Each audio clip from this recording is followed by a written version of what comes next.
shall yet not mock us. But the people answered, Thou hast taken from us many gods and taught us now to worship gods that mock, and if there is laughter on their faces as we die, lo, thou alone canst see it, and we would rest. But 3 men who had grown old with following followed still, and down the steep mountain on the further side Shaun led them, saying, Now we shall surely know.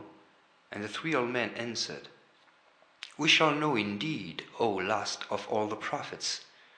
That night the true gods, mocking at their worshippers, mocked not at Shaun nor his 3 followers, who coming to the plain still travelled on till they came at last to a place where the eyes of Shaun at night could closely see the vast form of their god. And beyond them, as far as the sky, there lay a marsh.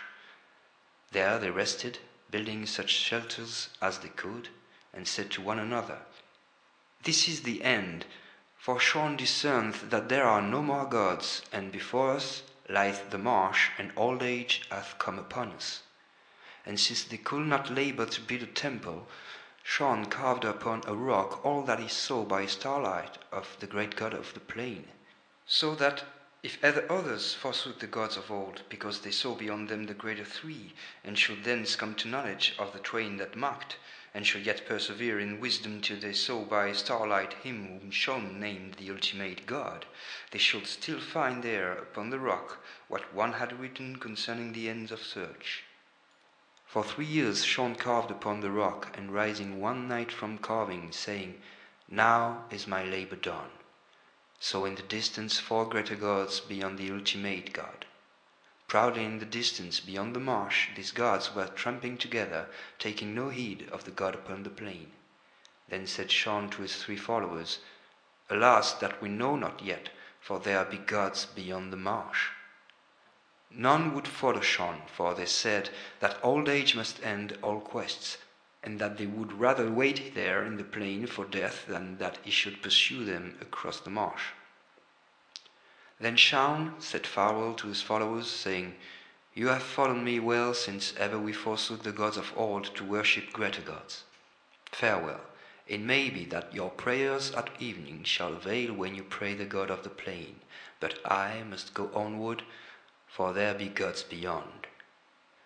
So Shaun went down into the marsh, and for 3 days struggled through it, and on the 3rd night saw the 4 gods not very far away, yet could not discern their faces.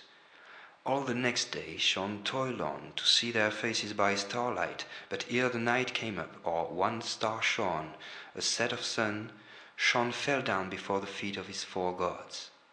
The stars came out, and the faces of the 4 shone bright and clear, but Shaun saw them not, for the labour of toiling and seeing was over for Shaun. And lo, they were as Gu, Chodoth, Skun, and Rug, the gods of old.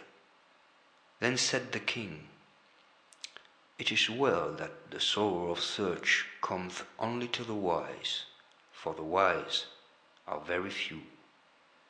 Also the king said, Tell me this thing, O prophet, who are the true gods?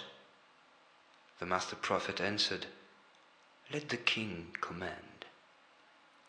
End of the sorrow of search.